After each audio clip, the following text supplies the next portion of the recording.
For one enchanted evening in the starry eyes of love, he is the perfect man and she is the perfect woman. But just as the happy husband and wife begin their lives together, their bodies are starting to wear out and break down. We pound and punish ourselves in ways that nature never intended. The result is an epidemic of back pain, sore feet, fractured hips, and gimpy knees. What if scientists could redesign the human body, re-engineer our organs, our limbs, our senses to make us more durable, less likely to fall apart? It may sound like a dream, but wait till you see the perfect man and the perfect woman. Good evening, ladies and gentlemen.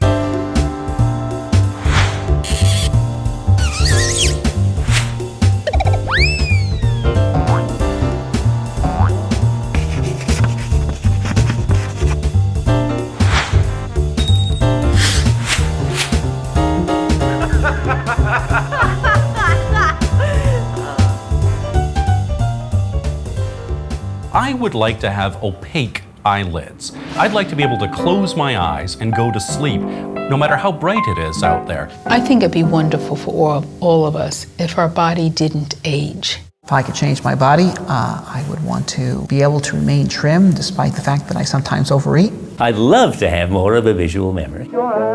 I'd also like to be a Mozart, by the way. What would you change about the human body? I'd prefer to have my vision be 20/20 throughout life. Everyone has a wish list. And of course I would like to improve my golf game. Some are superhero fantasies. Oh, I'd love to be able to breathe underwater. I'd love to be able to fly. And some are simpler hopes. There's nothing more beautiful than normal. Perfection is being healthy. Perfection is being able to get up and about and breathe and fill your lungs. To me, the perfect human, given our existing physical design, would be one that makes it out to very old ages with their mental and physical health intact. But it's not that easy. The scenario is programmed in our genes. Grow up, grow old, give out. Our warranty expires when we're in our teens, and it's all downhill from there. One of the big problems we have with our bodies is they don't actually perform as advertised. They're basically defective goods. We have eyes that need eyeglasses. We wear, adults and children now wear diapers. We wear special support shoes to keep our arches from falling. The perfect body would be a body that did everything it was supposed to do properly all the time throughout your lifespan. So it's back to the drawing board. Design the blueprint for Homo sapiens 2 and fulfill the dream of a new, more perfect person that has been a familiar human fantasy for hundreds of years. Our new bodies won't be manufactured at Transylvania Tech. In laboratories around the world, scientists are already contemplating amazing genetic technologies and surprising structural changes to create the strange new shape of things to come. Ladies and gentlemen, the perfect couple, Pei and Angelo. Yeah! Every few seconds, somewhere on Earth, another couple takes the ultimate leap of faith. Faith that each partner will survive long enough to nurture the next generation. Most of us expect to last 80 years, but we're betting on borrowed time. Throughout most of human history, our lives were relatively short. On average, life expectancy was somewhere between 20 and 30, and so we didn't live long enough to have things fall apart. Thanks to modern medicine, we don't expire at 30 anymore. We'll watch our bodies crumble long before we die. In many ways, I think the reason why we can live so long today, so far beyond the end of our reproductive periods today, is because we're living on our over-engineering. I mean, much like you over-engineer a bridge to withstand more weight than it would ordinarily withstand, you over-engineer bodies to withstand the hostile world of our ancient ancestors. Look at us. We were designed to be on the move constantly. Hunting, gathering, migrating. We should be following game and the changing seasons, eating meat raw, chomping on roots and fibers. That's how our ancestors lived. But zip forward 2 million years, different world, same body. It's time to design a new human body for the way we really live today. We have a big problem. We have changed the environment faster than we have evolved to deal with it. The machinery that we have was designed for short-term use under very hostile conditions. We did not evolve for the world we live in, so we have two choices. We change the world or we change us. And you know, we're basically pretty happy with our world, so I think it's time to start changing us. What's going to happen to us all? Are we continuing to evolve? Are we continuing to change? Or are we simply stuck, so to speak? Have we essentially come to the end of what has been really quite a long and extremely active period of evolution? So there was a time when we believed that we were created by a god. And then there was a time when we believed that we were the product of evolution. And then there was a time when we thought sociobiology was going to explain who we are. And I think now there are some amongst us who believe, no, we're telling our own story. And we will take control of this evolutionary story once we understand it, and we will direct it. Human evolution has always been random and accidental. Natural selection was based on the survival of the fittest, but not anymore. In modern society, nearly everyone survives to reproduce, fit or unfit. So if we're going to evolve any further, we'll have to manage it ourselves. What most people don't realize is that if we just allowed human life to continue on, assuming that civilization is maintained, then genes that make you smarter, genes that make you prettier, are not going to become part of the human race. Because smarter people don't have more babies than ugly people. Everybody is allowed to have children, and when that happens, evolution comes to a halt. So evolution by natural selection is not going to happen in human beings as long as we maintain our civilization. Human evolution was driven by the greatest tragedy families ever faced, the death of children before they could reproduce. We have stopped nature from being able to make us better. The only person, the only entity that can make us better is ourselves by taking control of the future development of the body. And now the question is, since our environment is changing under our own activities as humans, how might we want to change the body facing a changing environment? Most likely, the only thing this couple will have to hunt for is a house. They'll gather email, not nuts, and they'll spend most of their lives sitting at a desk, driving a van, or lounging in bed. The world we live in is a far cry from the world our bodies were built for. It's been 2 million years since we came down from the trees and walked out on the African grasslands. But that was our last evolutionary overhaul. It's about time we went back in the shop. So let the renovation begin.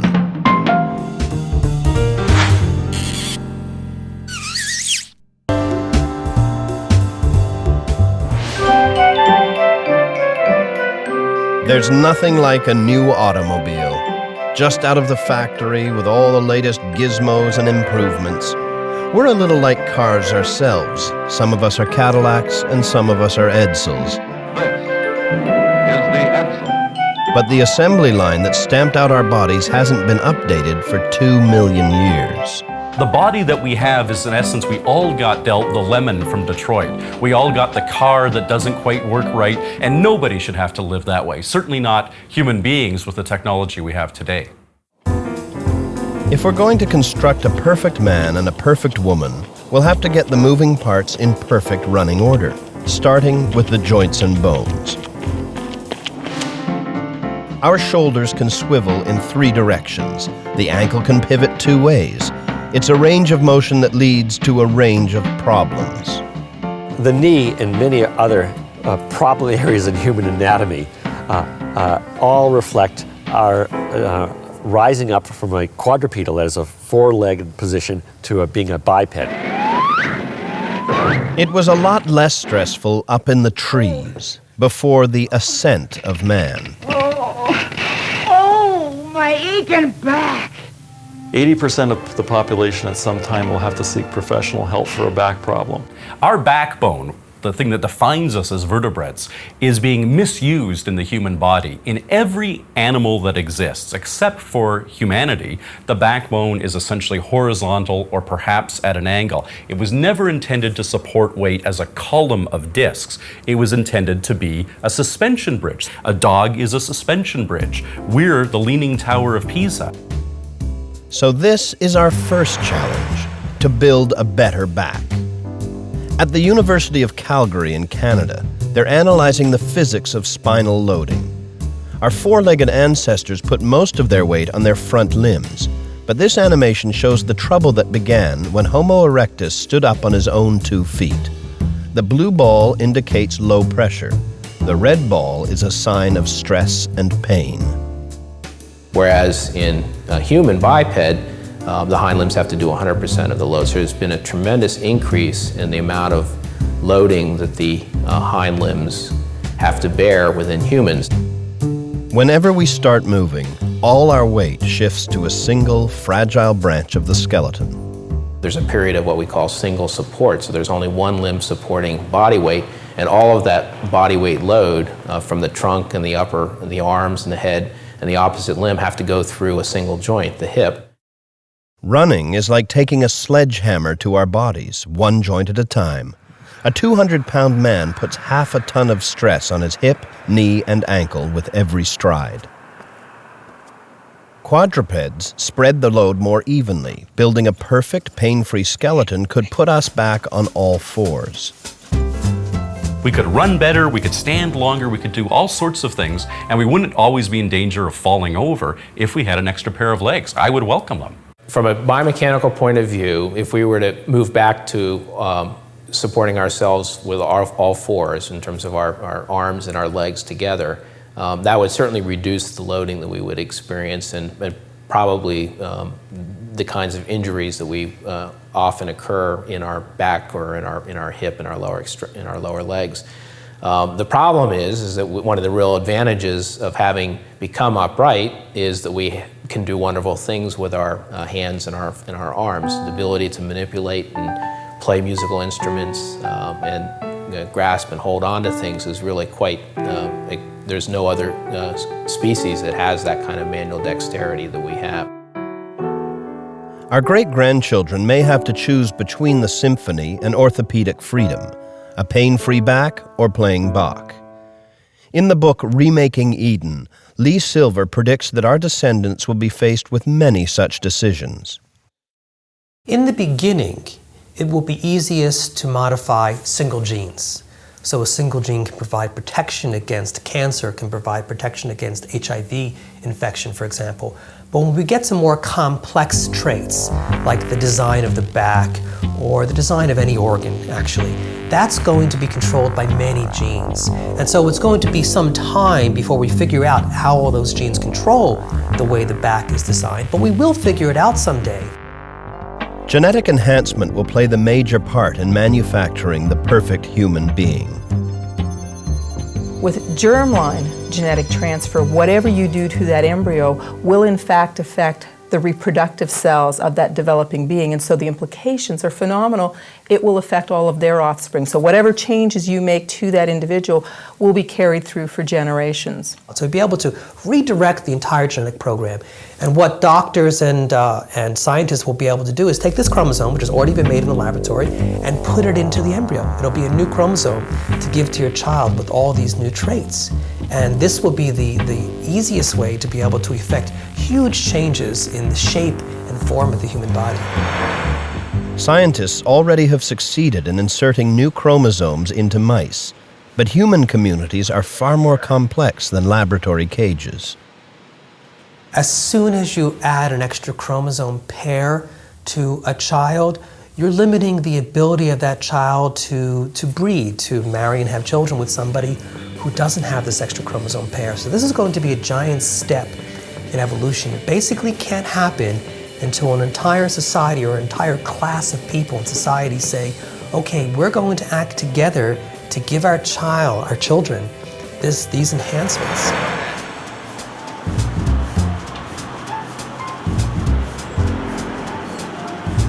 Hi. What can I get you today? We got a special 2-for-1 spines, $9.99. 2 for 1? In the futuristic food court of genetic perfection, selecting the latest model skeleton for our babies will be as simple as ordering a burger. 20 in the lower lumbar region and spread the rest up top. Almost any new back design would be better than the one we have. 99 cents each. Ordering! If one were to wave the magic wand and change the structure of our spinal column so it didn't have the curvature, so it was more vertically inclined, that would certainly eliminate or certainly reduce quite a bit of the kind of suffering that many of us would have in terms of lower back pain. To change the structure, we could make small changes, such as we could possibly have discs that had more tenacity and more strength to them so that they wouldn't be subjected to the forces of gravity and torsion.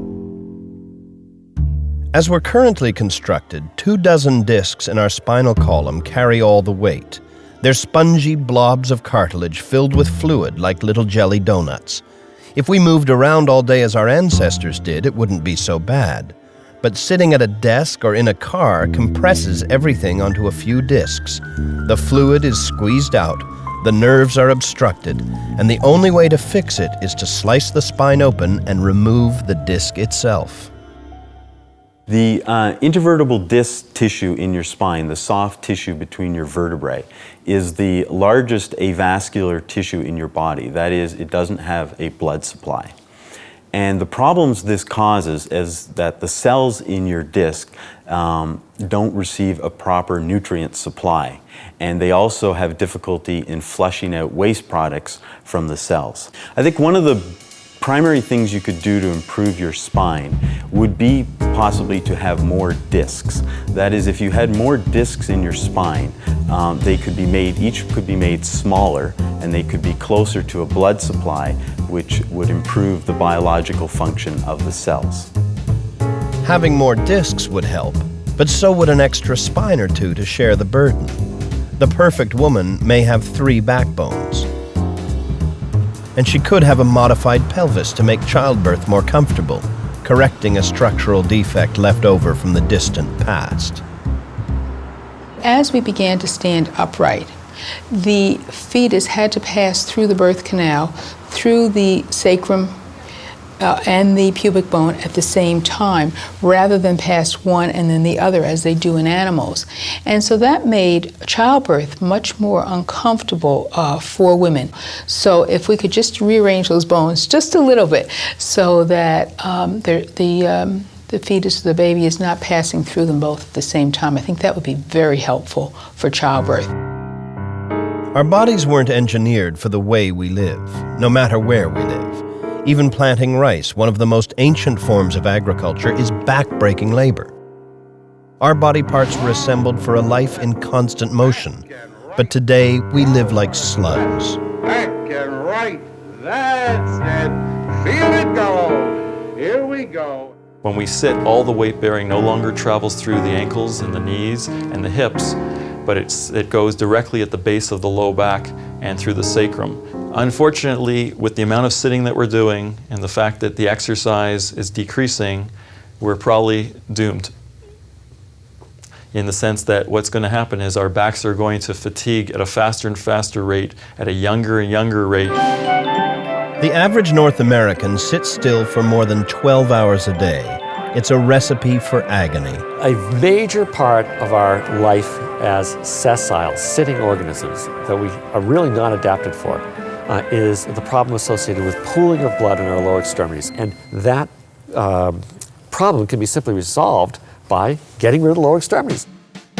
Life without legs might suit the full-time web surfer, but our perfect descendants will want to retain the ability to walk and run and dance. There's interesting ways you could deal with this.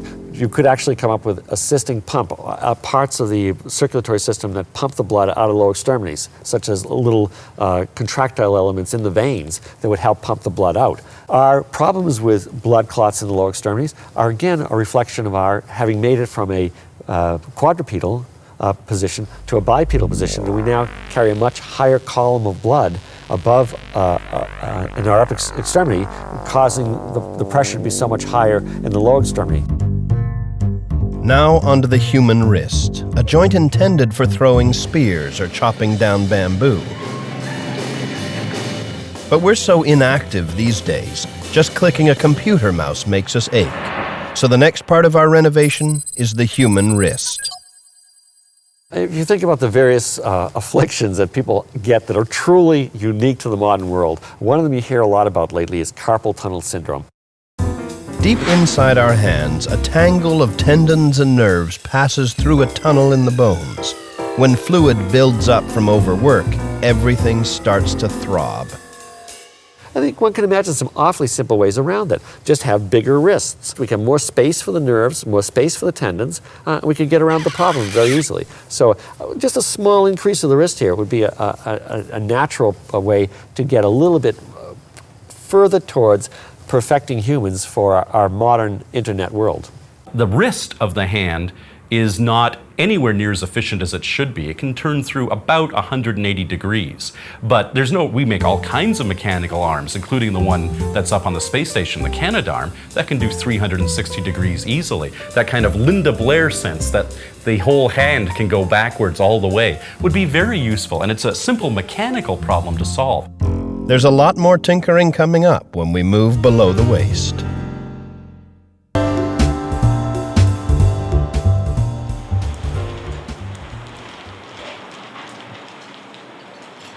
It may look like they're doing the monster mash, but these scientists at the University of Calgary are studying a cadaver's ankle.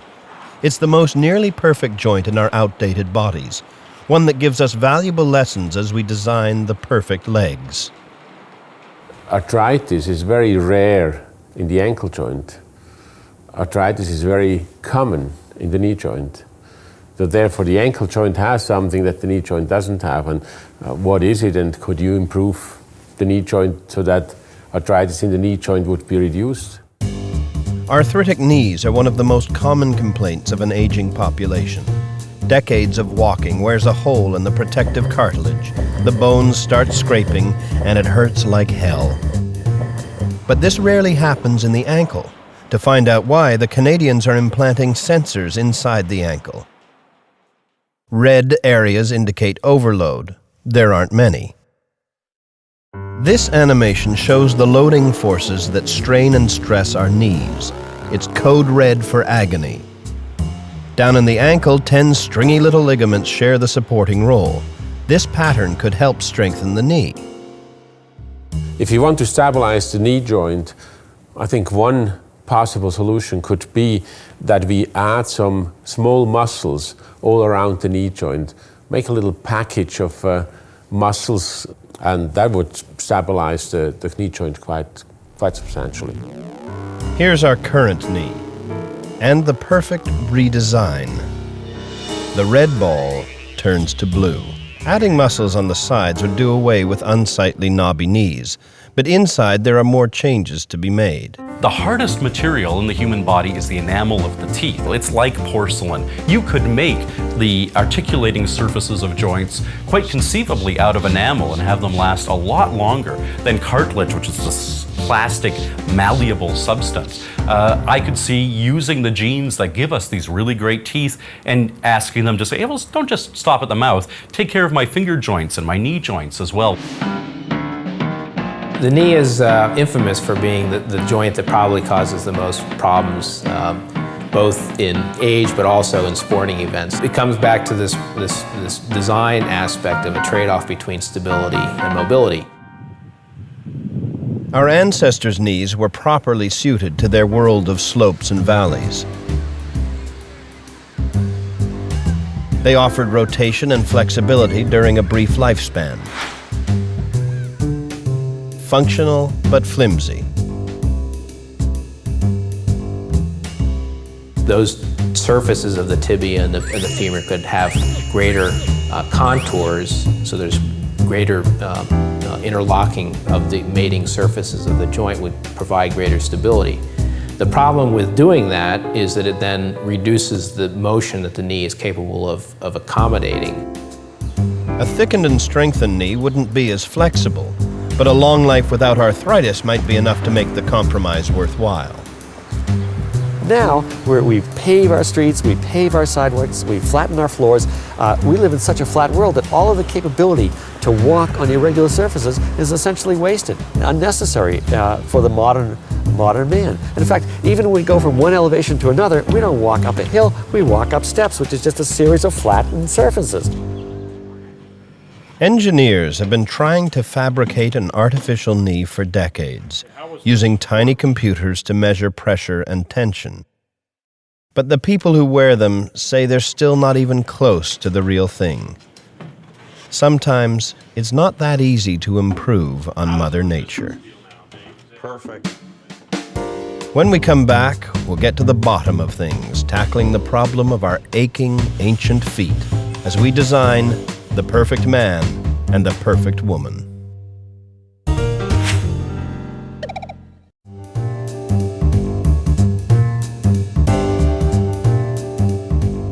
We may marvel at the harmony of the human machine, but in the real world, it all comes down to our feet. That's where all the weight builds up and all our movements have their ultimate foundation.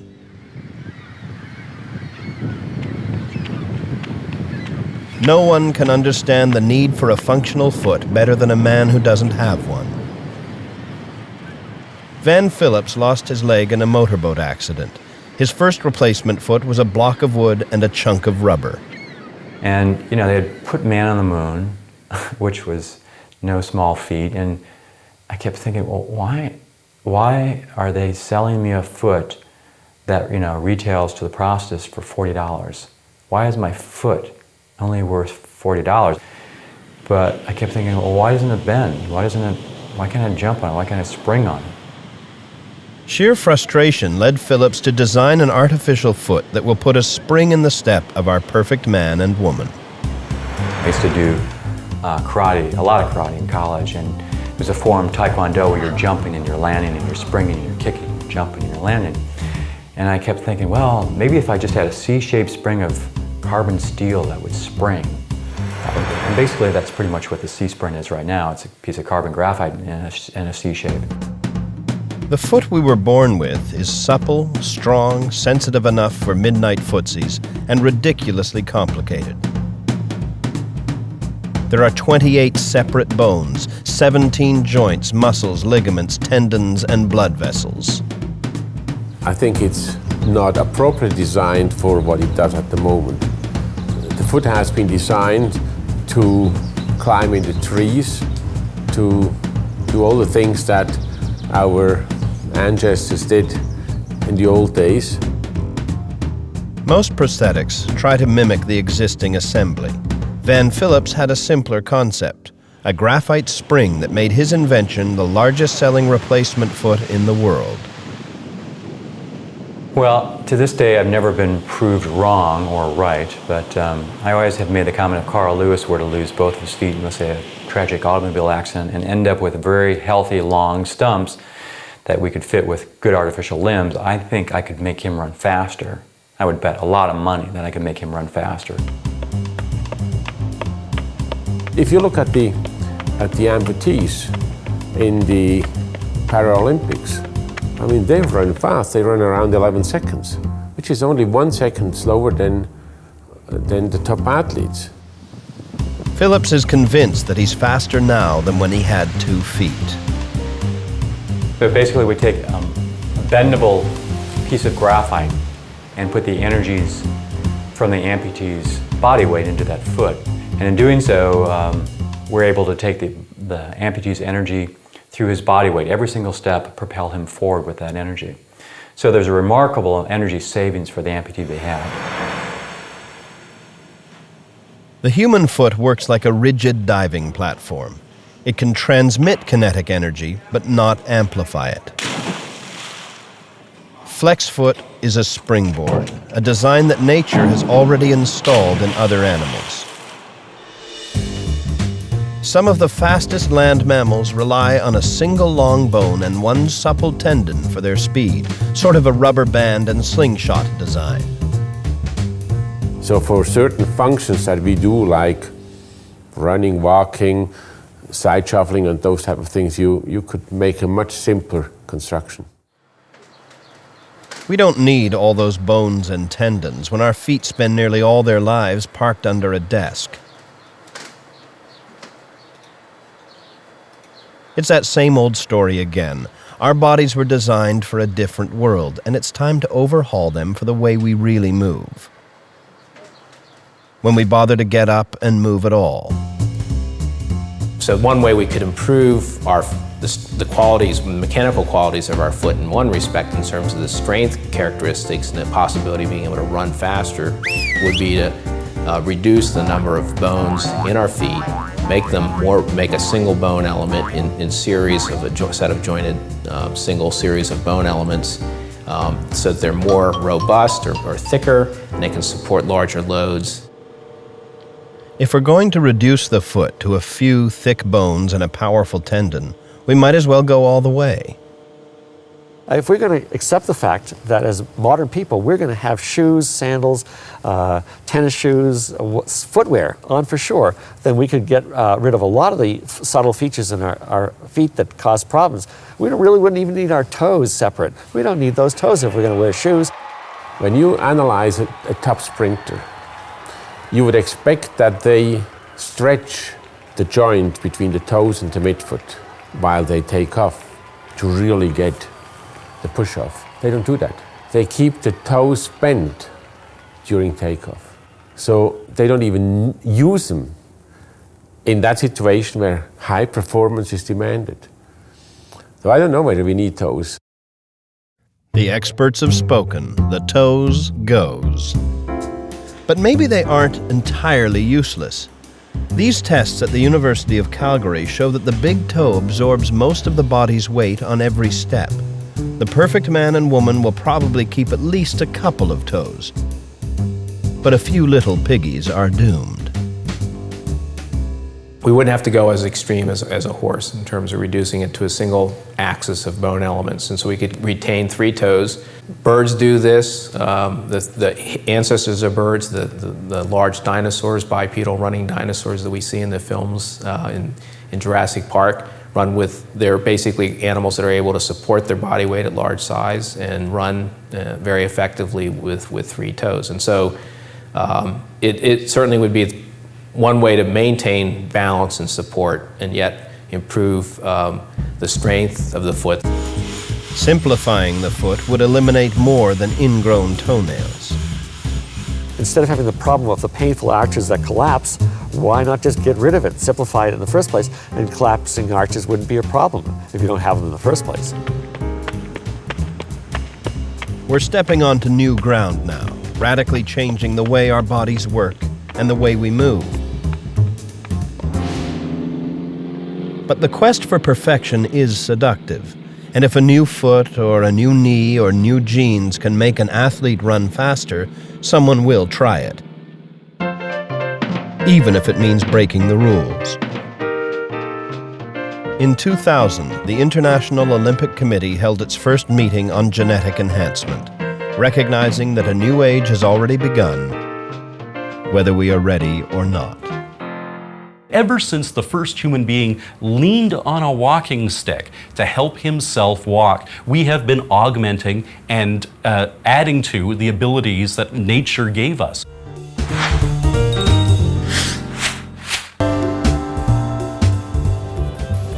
It's the quest for the perfect man and the perfect woman. We're engineering a new human body for the way we really live today, renovating nature's outdated design. We began with our mechanical structure, but who wants a perfect skeleton if its owner has a plug-ugly mug? It's time to face the facts about our faces. We may think that the look of love is as magical as stardust, but the truth is, it's just biology. A series of clues about the health and reproductive fitness of the opposite sex. A perfect face is a rare stroke of luck. Most of us could use a makeover. At the University of New Mexico, Dr. Randy Thornhill has analyzed hundreds of faces from dozens of countries. You also, in the perfect female face, have perfectly smooth skin, revealing skin health, an absence of infections on the skin that disrupt skin health, leading to pits and crevices and so forth. In ancient times, pimples might have been signs of serious disease, maybe even parasites. A bad bet if you're looking for a mate.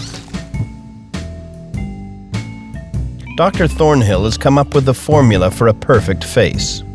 In the perfect female face, you have perfect symmetry. The two sides of the face are identical in size of structures, shape of structures, and so forth. A lopsided kisser is a walking advertisement for faulty genes. But make it symmetrical, and that's kissable. In fact, asymmetry anywhere is a bad sign, a signal that something is haywire in your genetic code. Asymmetry is a marker of an individual's relative inability to deal effectively with environmental insults during development, and an indicator of the presence of many bad genes in the individual's body. It's all about demonstrating that you're not a nursery for billions of germs. These bacteria get in the sinuses, disrupt the growth of the bones above the sinuses, which involves the cheekbones on both sides of the face, and lead to facial asymmetry. In the perfect female face, you also have manifestations of high estrogen. So the lower face is small, the lips are big, the chin is small, the lower jaw is small. The perfect man would also have hormone markers that indicate hormonal health. And those markers would be big lower face, big jaw, deep set eyes, strong eyebrow ridges. In developed countries, we don't need facial markers anymore to indicate reproductive fitness. Universal medical care ensures that even the least attractive parents can deliver healthy babies. But in poorer nations, a clear, symmetrical face can still serve as a beacon of survivability. So here is another step on the road to perfection, the ideal face, balanced and clean. But our faces display only a small fraction of the largest organ in our bodies, the skin. When we come back, we'll find out what color the perfect human's skin should be to guarantee a perfect life.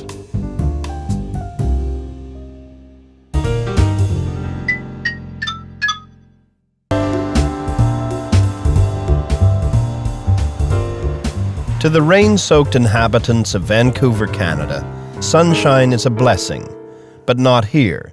This is Dr. Alistair Carruthers' skin cancer surgery.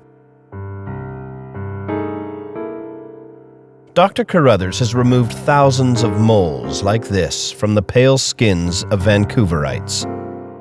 Some people are more prone to moles than others, but 99% are the result of direct exposure to ultraviolet sunlight.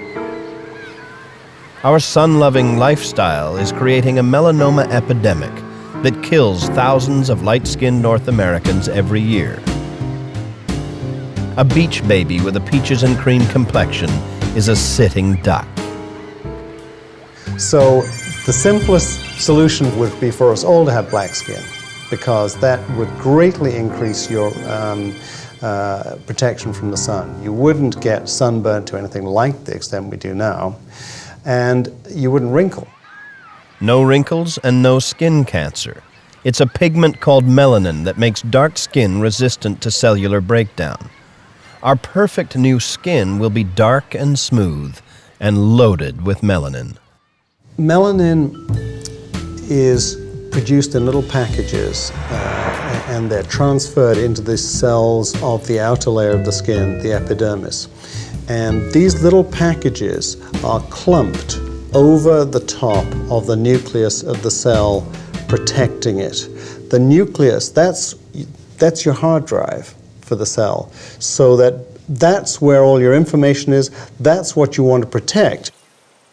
Darkening our skin would be a throwback to our evolutionary roots in tropical Africa, a protective feature with survival advantages.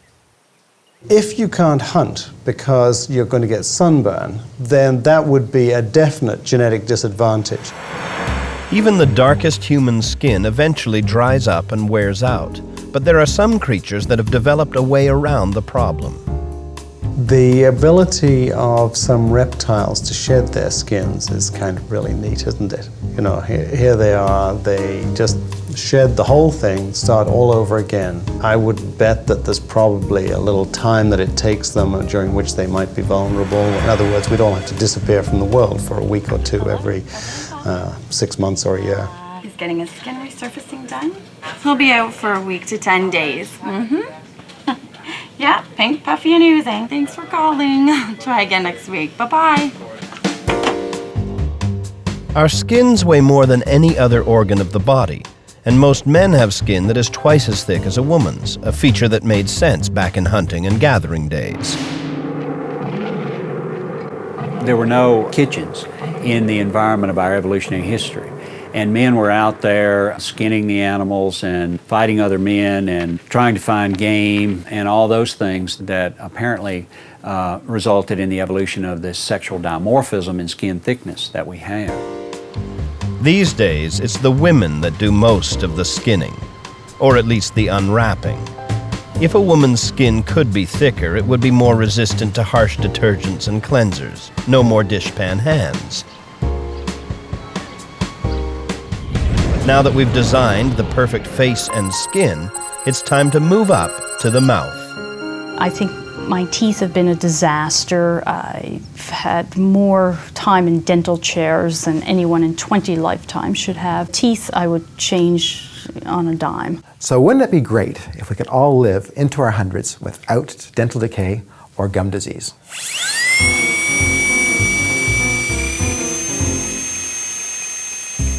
Don't you just love that sound?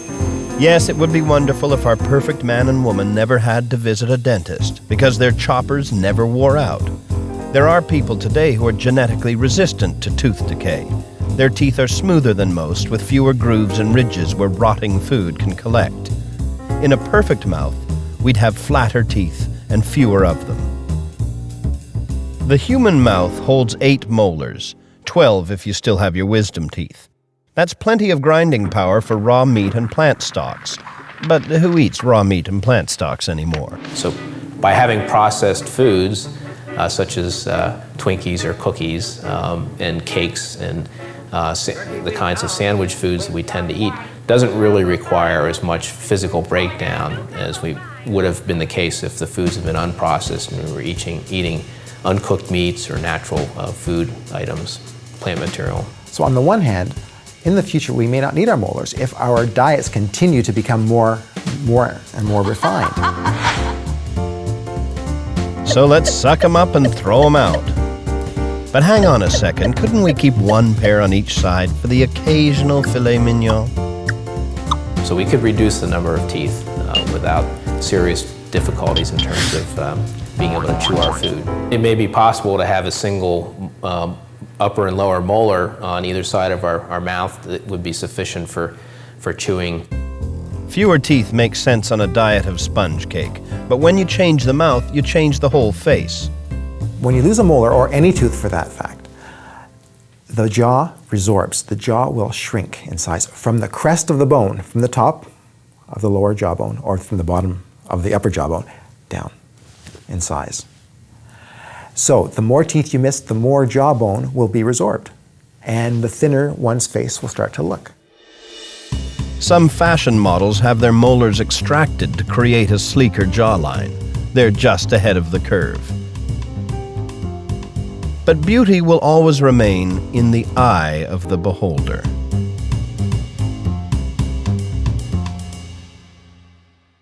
Right off the bat, if I could redesign the human body, I would do something about the eyes. Obviously they're inefficient, but more than that, I can only see out to about here. Everything else there could be a guy right behind me with a club, and I have no idea. Here we are. Now, the test, please read this letter. B. Very good. This. Perfecting human vision is one of the most universal of desires. Mr. Williams? Yes. You can come with me. Our eyes are almost guaranteed to fail us as we grow older. 78-year-old Wynne Williams of Calgary is in for cataract surgery. Hope to be just as they were when I was younger. Just turn your head a little this way. Cataract removal begins with a blast of sound waves to break up the clouded lens. The old lens is vacuumed away and replaced with a new, clear one, if the operation is successful. All finished your surgery. Just hand. Even a young, unclouded eye can fail to focus properly, I'll bring underneath the laser and be able to leading to the modern miracle of laser correction to shave away bits of the cornea. clear. But these are just clumsy retrofits that miss the real problem, the structure of the human eye itself. It's pretty hard to change the length of the eye because that's happening deep in the orbit. And that's pretty major surgery and a lot of nerves and blood vessels back there, so that's why we work on the lens and the cornea rather than the shape of the eye. I kind of want to have my vision the way it was when I was younger. When people cannot focus without glasses, it means that the eye is either relatively short, too short, or too long for the other optical elements, the cornea and the lens. The perfect eyeball is exactly 23.0 millimeters long. The perfect cornea collects incoming light and steers it without distortion to the retina. But we usually miss the bullseye. That's why 20/20 vision is so rare. We'd like to do some testing on your left eye to see what kind of refraction you have and what we can do to help your vision. So if you put your chin in the chin cup there for me, your forehead all the way against the bar. An amazing new machine is giving a better picture of the perfect eye than ever before. It's called NIDEC. This device in Calgary is one of only 2 in North America. It calibrates more than 1,000 facets of the cornea to provide a map of its surface. Sit back and relax. NIDEC shows that the perfect cornea should be as round as a basketball, but most of our eyes are shaped like a football, and vision fails us at the corners. In the future, devices like NIDEC will help scientists devise the genetic sequencing to create the perfect eyeball. Well, sometimes I wish for telescope eyes. I don't know if you ever looked through really good binoculars. You go, oh, wow. As long as we're building the perfect eye, why stop at 20/20? We might all be able to see as well as Ted Williams, who claimed he could count the seams on a baseball as it left the pitcher's hand. Supervision is a term that's used for people that have this better than 20/20 vision and the optics that have no aberrations. So we've learned in astronomy and building lenses for telescopes that the lens can be modified to give every ray of light hitting that lens a perfect focus on one point. Prehistoric hunters needed good distance vision to kill their prey, but we need eyes that can focus on a Game Boy, not wild game, and maybe 2 eyes are not enough. I would have eyes in the back of my head. I probably wouldn't have an eye up on my bald spot here because a falling brick might crush my eye, but I could certainly have eyes back here. I think mothers wish they had eyes in the back of their head, and some of us would like to see into the future. I think that most of us would just like to have the eyes that we had when we were young. We're well on our way towards manufacturing the perfect man and woman of the future. Human beings with perfect vision and symmetrical faces to protect their good health. Dark, sheddable skin to protect against solar radiation, and fewer teeth to decay. They're not so different from the rest of us, but we're just getting started. Still to come is a complete overhaul of our inner selves, the heart, lungs, brain, and other organs whose blueprints haven't been redrawn in 2 million years. So hold on to your pancreas. It won't be long before we unveil the perfect man and the perfect woman. Good evening, ladies and gentlemen.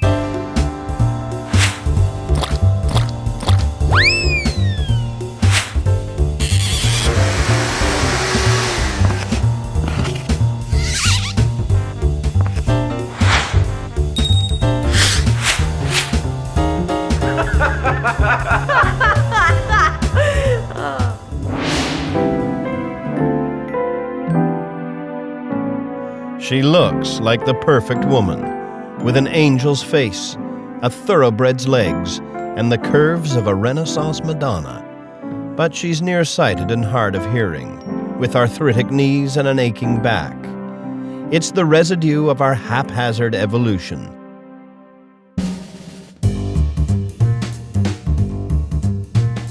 So we return to the drafting table, engineering a better human being for the millennia to come. Our ancestors were in constant motion, climbing, running, chasing, perfectly adapted to their environment. But we modern humans just aren't constructed for the way we live today. No wonder our bodies fall apart. It's been 2 million years since they had a retooling. But one thing hasn't changed. Even our most ancient ancestors had sex.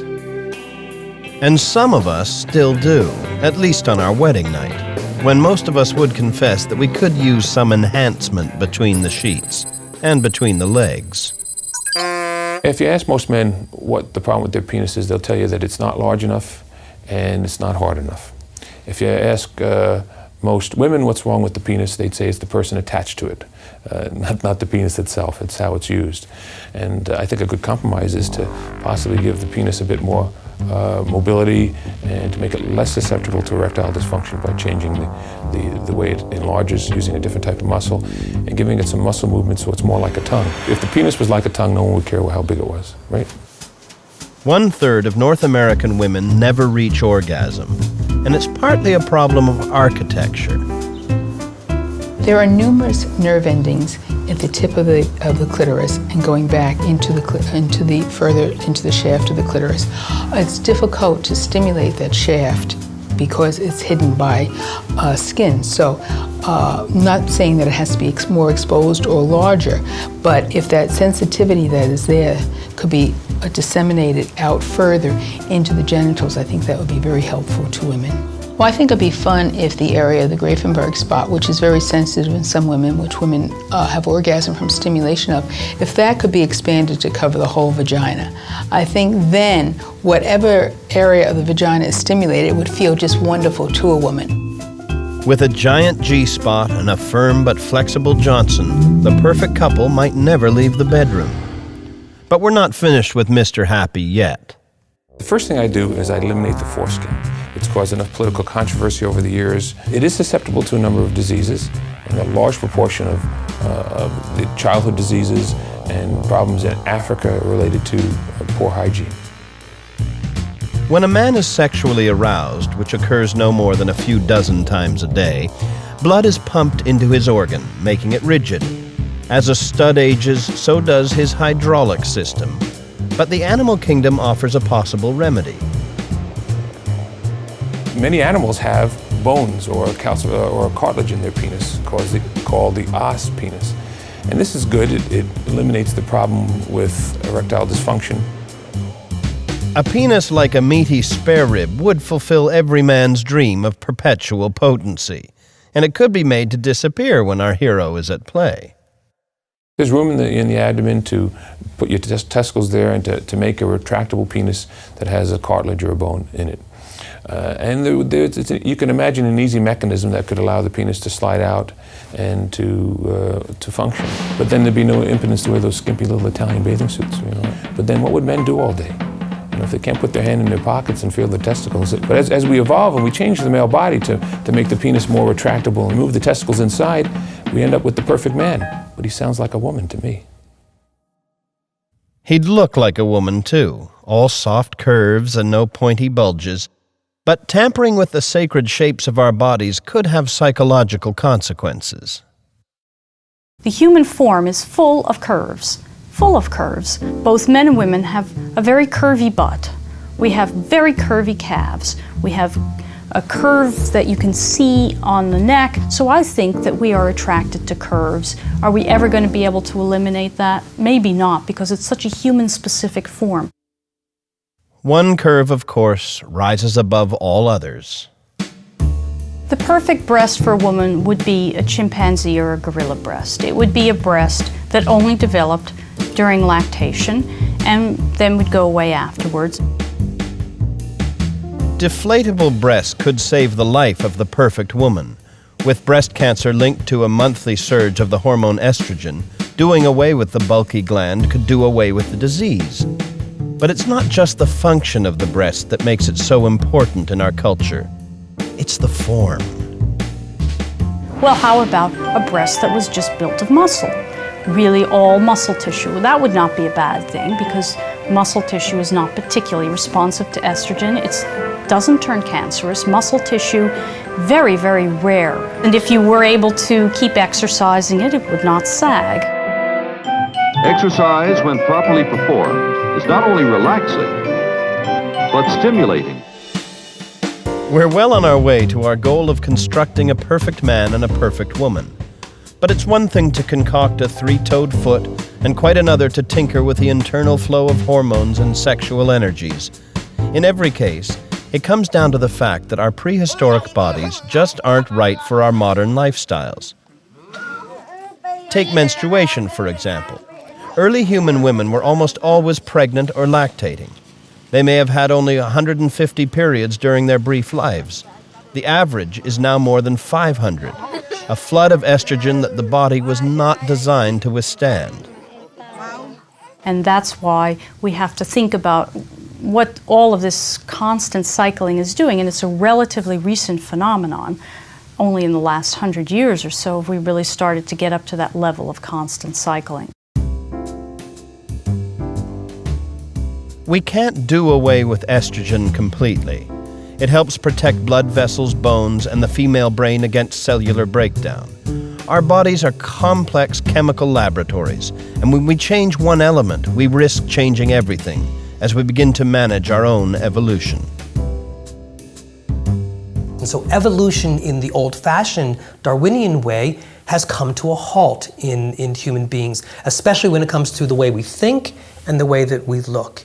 In the future, though, evolution could occur by an entirely different route, whereby parents give their children advantages in their genes that allow their children to avoid disease and to grow up healthy and long-lived.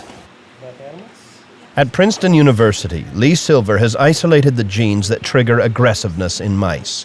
Remove the gene, and Mickey and Minnie are as docile as lambs.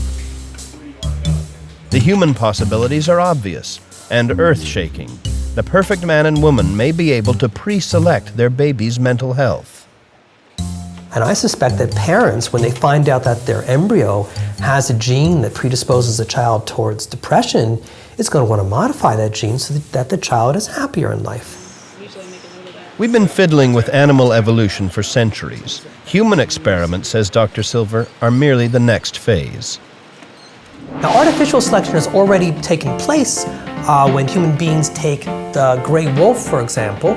They've converted it into Dutch hounds and French poodles and all sorts of different kinds of dogs. That wasn't natural selection, that was human beings directing the selection of animals. Parents will thumb through a catalog of desirable characteristics, if they still have thumbs. The technology for genetic engineering is so powerful that scientists can go into a cell and modulate a single gene, snip it out, and put a replacement in its place. And this is what was accomplished with the gene that increases memory and learning in mice. This is a gene which is normally present in the mice. It's present at a certain level, and it turns off as you get older. What the scientists did is they replaced this gene with another one, same kind of gene, but one that had much higher levels of expression, so that memory and learning was much greatly enhanced, and also didn't turn off with age. So would the perfect man and perfect woman want their offspring to be geniuses? When we come back, we build a better brain.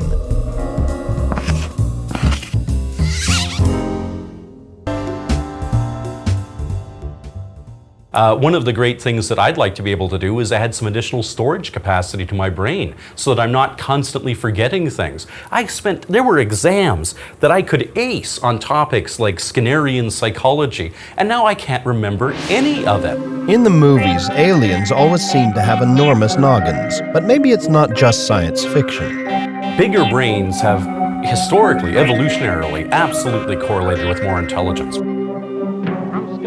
Skeletons found in Europe, science reconstructs the development of man. Our modern brains are 3 times larger than our tree-dwelling ancestors.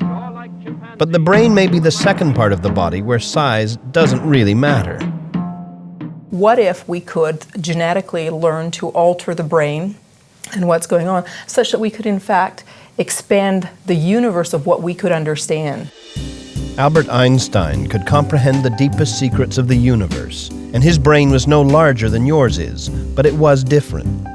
In a few subtle ways that future cerebral architects might be able to copy, his parietal region, the center of mathematical reasoning, was well developed, and the usual split between the two halves of the brain wasn't as deep inside Albert.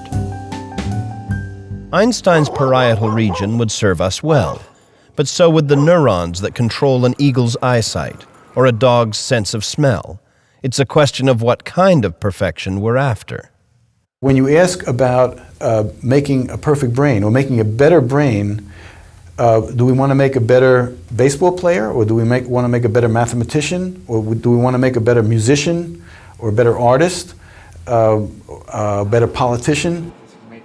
Barry Komisarek believes that cellular communication within the brain is more important than cargo space. We have more than enough capacity in the brain. What we need is new programs to access that capacity. At the Rutgers Neuroimaging Center in New Jersey, Komisarek's team uses magnetic resonance to deliver real-time images of brain activity. When the subject taps her finger, the researchers can see how the brain orchestrates the action. It may soon be possible for us to watch our brains at work, using the images to redirect and focus our concentration. Can we achieve brain control and thereby achieve control over our body and our bodily functions? A person with a spinal cord injury whose sensory awareness is reduced, can the person, by looking at his or her own brain activity, intensify it and increase the sensory awareness. When we do build a perfect brain, it will deserve a better carrying case than the brittle eggshell that we call a skull. If we take a cue from our animal, the animal kingdom, the best example of better protection is the woodpecker, because the woodpecker uses its head as a hammer. The woodpecker's skull is thicker, it has more spongy bone inside. It's a better shock absorber. It's like wearing a football helmet. And the brain isn't the only organ worthy of improved protection. I would love to have a rib cage that protected my whole body. You know, Harry Houdini was killed by a sucker punch to the gut that he wasn't prepared for when he was doing a magic act, and it killed him. Animals have worked this one out too. The tree sloth's rib cage is reinforced and lengthened to protect against nasty falls. Of course, for every human killed in a fall, many more fall victim to heart disease. In Canada, it accounts for more deaths in women and men than all forms of cancer combined. It is now becoming the leading cause of death in civilized society. Once again, it's an obsolete organ from an ancient age. And if we weren't all in a society where you're waiting in line 5 minutes to get your closest parking lot into the mall, and you're actually walking there and not even going to the mall but hunting and gathering, we probably wouldn't have as much coronary heart disease. The pump works just fine, beating 3 billion times during an average lifespan. But our arteries are narrow and sticky, clogging with globs of gooey fat after every cheeseburger and pizza. If I could wave a magic wand, the arteries would have a Teflon effect so that you would not develop junk in the arteries that leads to heart attack. Our hearts give out and our arteries jam up because we're just not eating the foods our ancestors ate. So our next target is the digestive system. Our innards were built for chomping on the savannah, not grazing at the drive-thru. Our experts agree that Mr. and Mrs. Perfecto could use a much smaller stomach and a lot less guts. I would certainly be inclined to shorten the intestine a great deal. You don't need 10 meters to do this, 30 feet. That's ridiculous. If we could design things perfectly, we would probably have a very, very short intestine to really get rid of things. For me personally, the perfect human body would be carrying a fair bit less fat than I'm carrying right now, I must confess.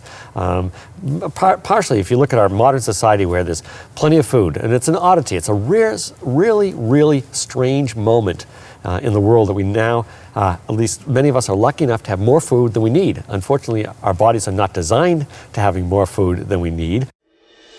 We evolved in perpetual famine.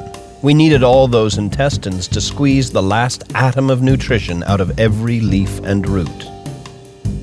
And so the body is really good at conserving energy and conserving fat. It's really good at making the best of a bad situation. We're back in the garage again for an overhaul that's been overdue for 2 million years. But when we change the motor, we'll have to change the whole machine.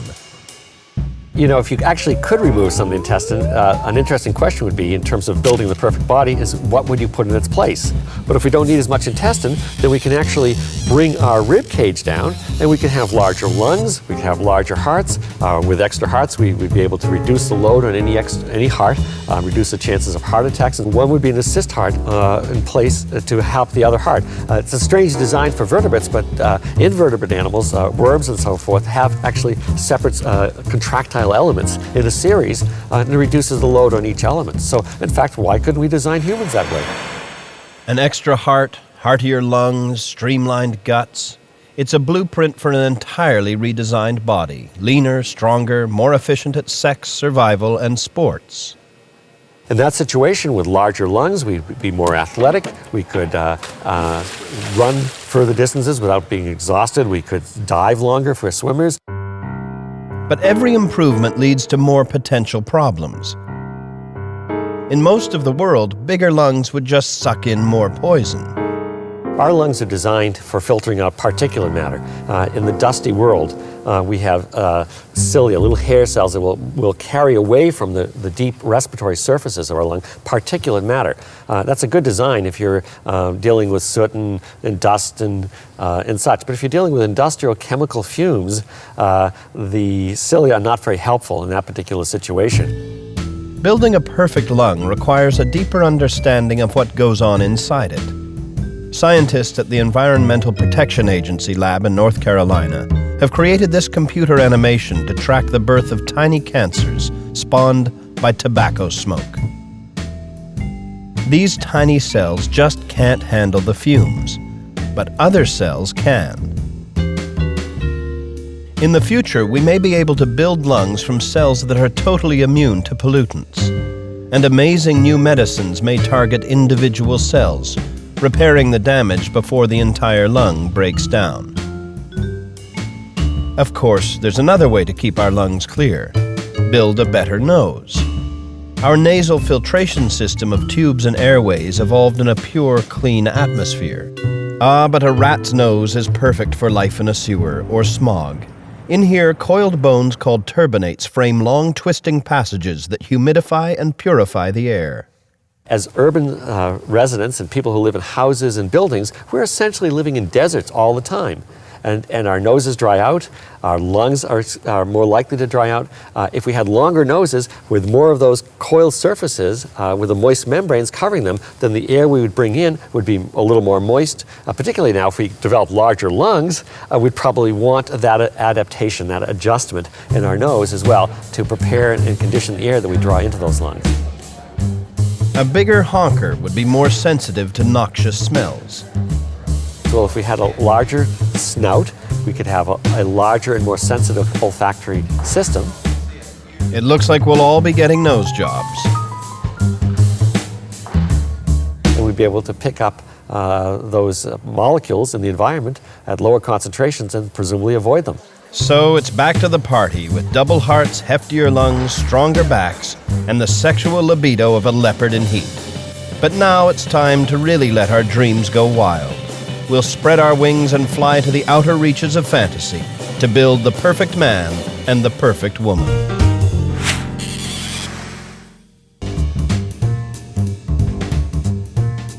Evolution is a summary of profitable accidents, but impatience and ambition are also programmed in our genes. We can't wait for nature to play its slow game, so we tinker and tamper and toy with our environment and our own bodies. Piece by piece, we've been assembling the prototype of the perfect man and the perfect woman. In a few minutes, we'll reveal the amazing and perhaps shocking finished product. But first, we are going to let even more fantastic dreams take off.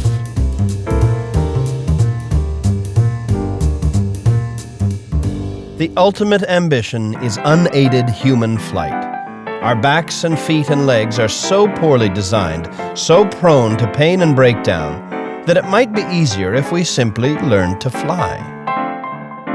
I had a patient once contact me through electronic mail, wondering whether or not I could make wings for her.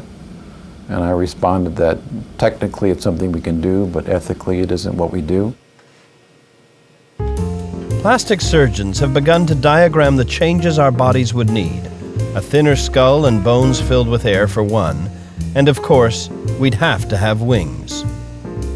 Now, if I insert genetic material that programs for a wing in you, whether it's bird genome and somewhere in you, then I should be able to generate a wing in you.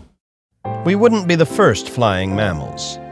I've been to West Africa and Nepal and in Kathmandu. When you're walking down the street, all along the power lines there are these fruit bats that are about 6 feet wingspans with the heads the size of a fox. Now that's not a 6-foot human, but it's a small human, and they fly very well. Harvard biologist Andy Bewiener studies nature's perfect flapping machines.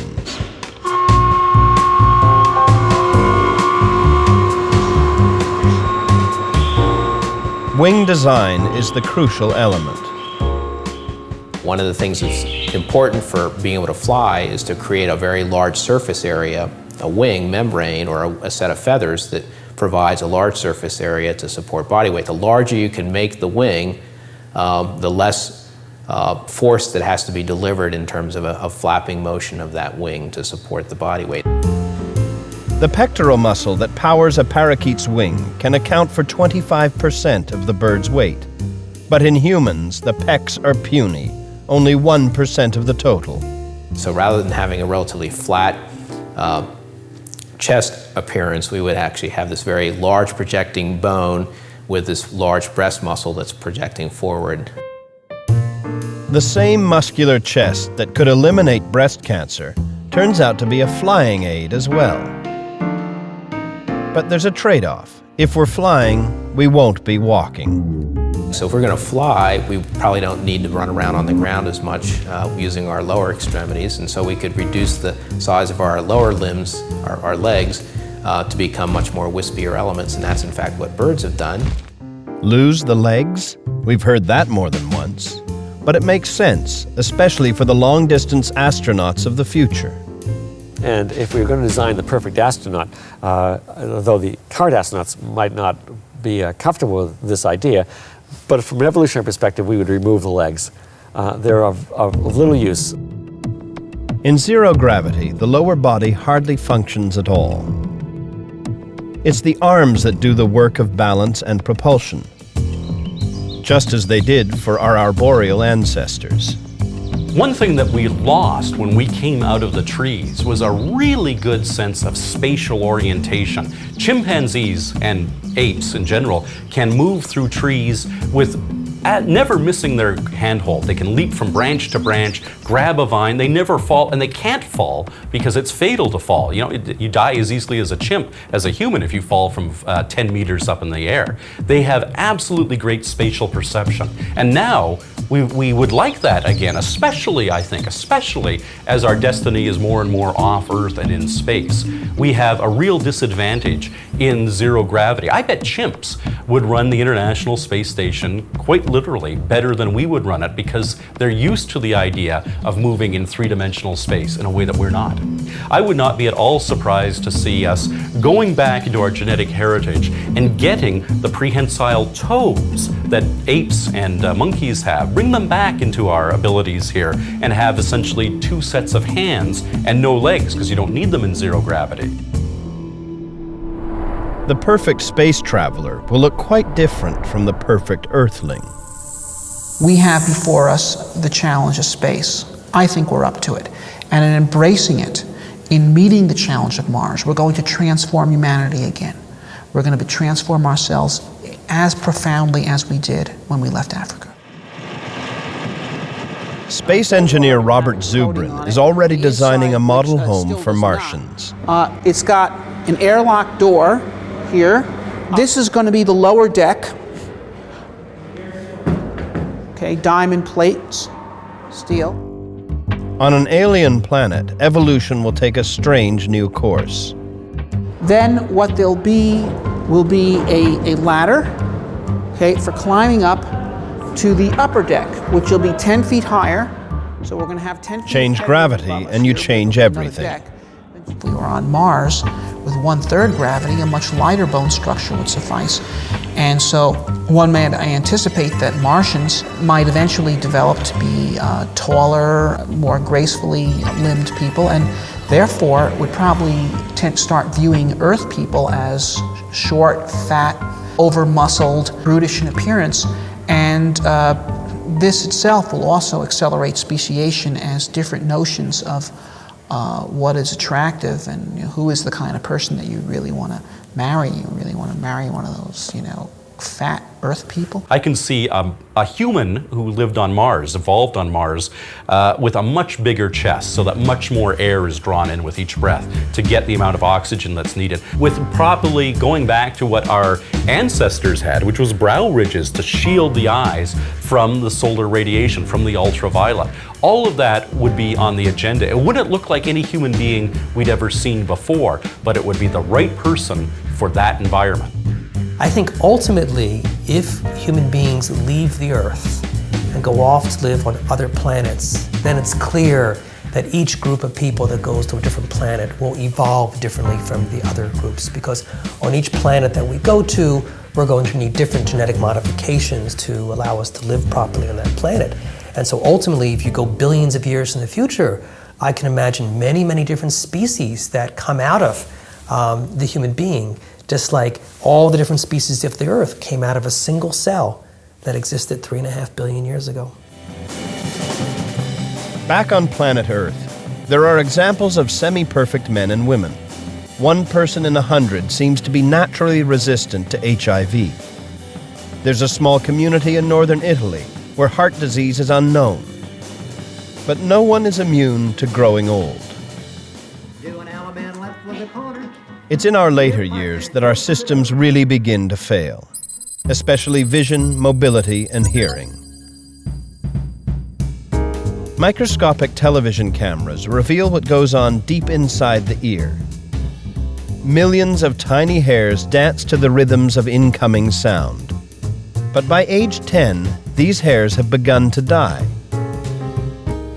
It's an unstoppable process for the moment. A design flaw we'll have to correct, if we're going to be perfect. I just think that if there was some way in which we could increase the reception of the sound, and as I say, by just cupping your hand, you can increase the sound by 100 to 500 to 1,000 times just by both hands.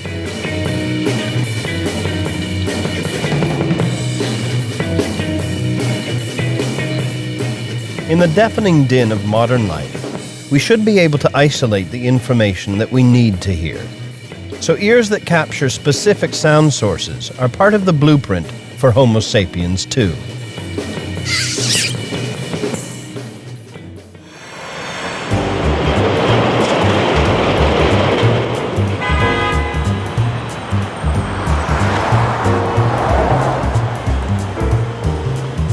In Chicago, one research group has already begun to put the whole package together. designing a new human body for the frantic, dirty, noisy, real world we live in. Piece by piece, they're assembling their vision of the perfect humanoid. A prototype that Scientific American magazine labeled a human built to last. Our goal was principally to illustrate the point that the body design that we have was intended for short-term use. Like the brakes on your car. The particular design works well, but if you use it for 30,000 miles, suddenly it doesn't look so good anymore. And so you may want to make some changes.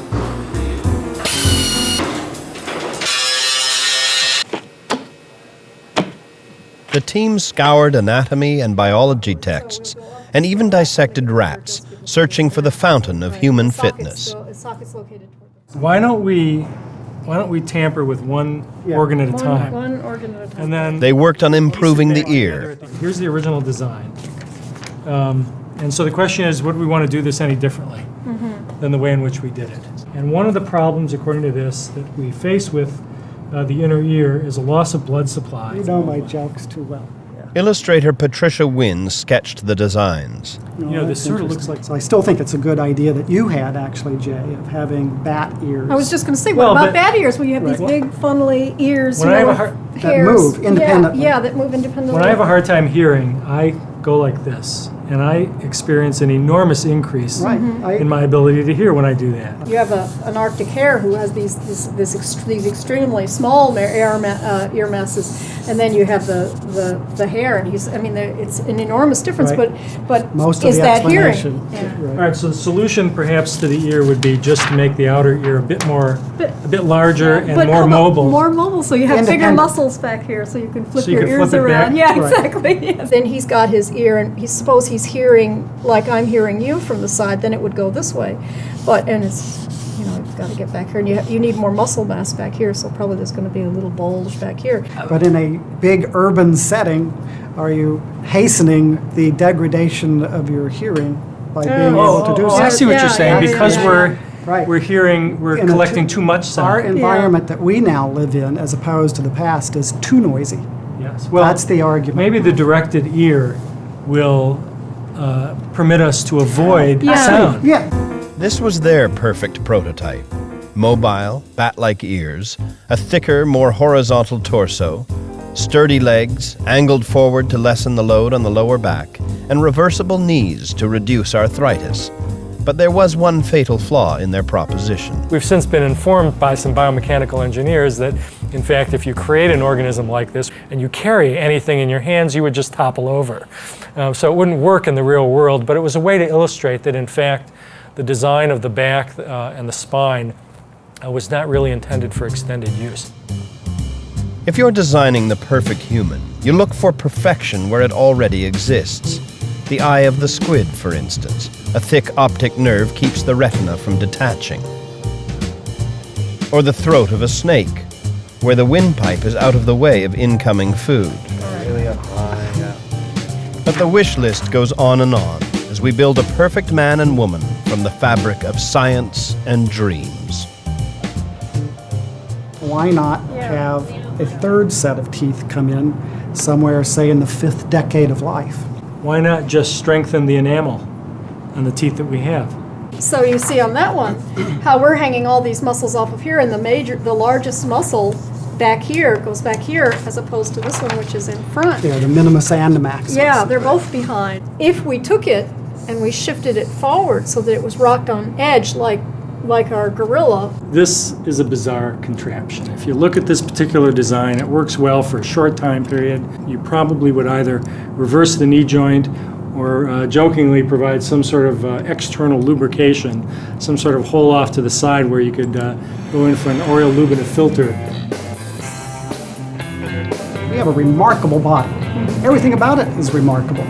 And what happens is, it's just that every piece of it wears out with age. And so what you really would want to do is fiddle with the molecular mechanisms that enable you to maintain the body longer.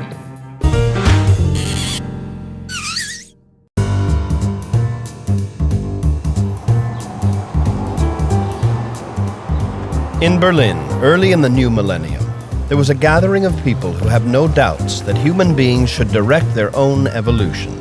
They are the transhumanists. It's really about being allowed to control what changes is instituted inside oneself, how that body might These are the work. ultimate dreamers. And I would like an indefinite lifespan. To these scientists, the human mind and body are as obsolete as dinosaurs. We have evolved a fight or flight reflex to survive in a dangerous natural environment where we might run into a predator. But the problem is, of course, that what works well against a lion does not work well in an office setting. In a modern setting, we might want a fight or flight reflex, but instead led us to become calmer, more creative, and perhaps think about new options instead. The theme of the meeting, conquering emotion, anxiety, and even death itself. The transhumanist position on death is clear. Death should be voluntary. Meaning, on the one hand, that life extension technologies should be available so that you don't have to die if you don't want to. And on the other hand, it means the right to die, the right to voluntary euthanasia.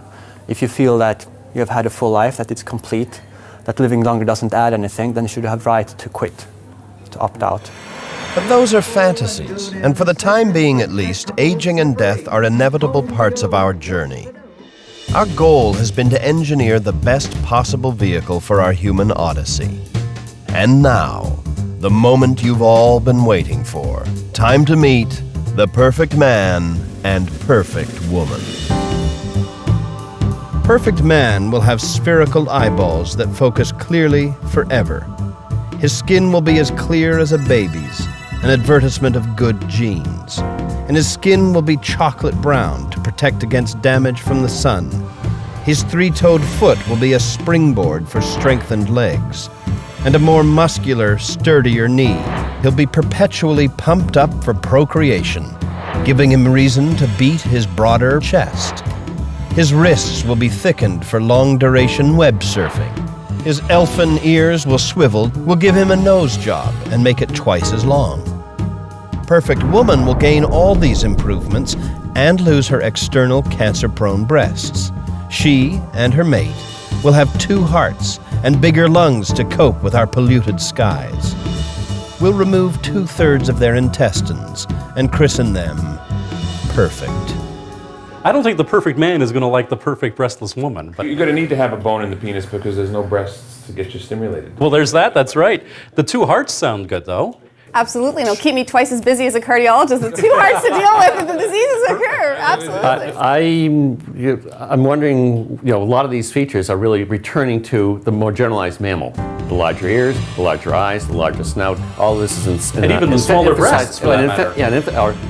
And emphasizing a general sort of more sensory-oriented, perhaps less social animal. And I'm just wondering, as you said, whether the perfect man and the perfect woman are going to really like each other. They might be ideally perfect for themselves, but it may not work in a societal situation. It's interesting that the only enhancement here for enjoyment was better web surfing. I mean, the getting rid of the breasts, not wanting to fixate on this, but just because they're disease prone doesn't mean they also don't have certain enjoyable aspects to them. No, wait a second. Well, if you have only 3 toes and you're wearing shoes, you're going to be less likely to sprain and break toes and metatarsals and so forth. They're architectural improvements here, but in terms of enjoying life, and sensuality, and having a good time, a lot of that seems to have perhaps fallen by the wayside. No, the music you're going to hear better, you're going to see better, the wines you're going to be able to smell them better. I don't know. I think you could enjoy more a lot. Your senses are fixated on. I guess it does. All right. You'd like to enjoy. That's true. Like a toad, though. There's just one more question to answer, and it's a big one. Are we sure that we want to change the way we are? Maybe it all makes sense just the way it is, with all our mortal aches and pains. It's really, what does it mean to be human? And is it essential to being human that there are limits on what we can do? Most especially, perhaps, the limit of death itself, which is the thing that gives meaning to the stories we're trying to tell through our lives. Maybe there's a function to losing neurons, and that is that things get simpler. Maybe if we had all our neurons all the time, we'd be too distracted to ever develop wisdom. Maybe wisdom requires the loss of neurons as a way of simplifying our mind. And maybe there's a benefit to losing all these neurons. It's getting rid of a lot of noise, perhaps, and maybe ending up with more insight and more pragmatic intelligence. So the problem with maintaining all our physical and mental abilities in our 80s is that then the young children, the young bucks wouldn't have a chance because we have such an advantage. So part of our aging is to do with renewal. We get older, we step aside for the next groups. What would our world be like if there was no disease, no dysfunction, no death? What if everyone was perfect? Would it actually be a good thing if nobody ever, for instance, exhibited the virtue of courage in fighting disease, or of steadfastness, or the virtues associated with stoicism? These things are part of what it means to be human. They teach valuable lessons to others. I mean, if you get beyond sort of the hyperbole, you get to a world that looks pretty boring. And it looks pretty boring because everything becomes somewhat predictable. It becomes limited in terms of the range of what's going to be tolerated or accepted or functional. We know what happened when Dr. Frankenstein built a monster, and when Icarus tried to fly too close to the sun on wings of wax. But ancient myths may not be strong enough to stop the hand of science. I think every one of us, at a given moment when we're in pain and someone comes along and says, here, with this magic bullet, I can take your pain away. Every one of us will be tempted. But sometimes that might be the wrong thing to do, and we might not know that until later.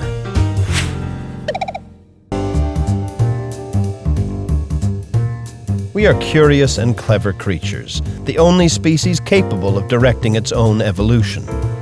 History has just begun. We are living at the beginning of time. We are present at the creation. What will happen in the future is that even if you don't like the idea of giving your kids genetic enhancements, everybody else is going to be doing it, and so you won't have a choice. I do believe that for most technologies, you will find that if it can be done, somebody will do it, and once it is done, somebody will choose to buy it.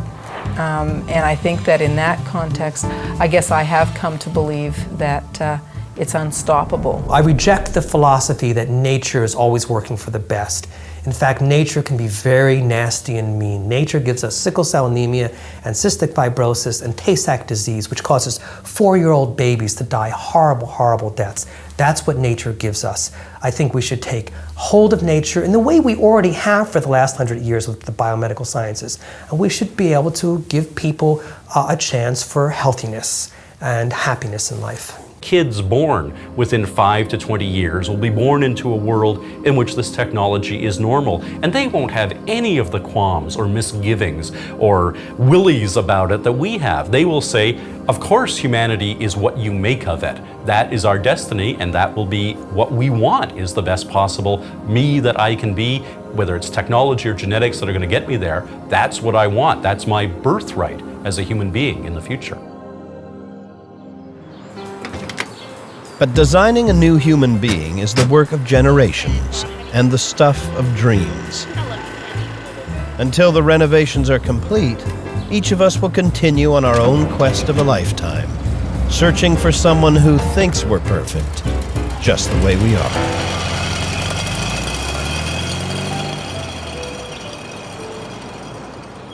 Good evening, ladies and gentlemen.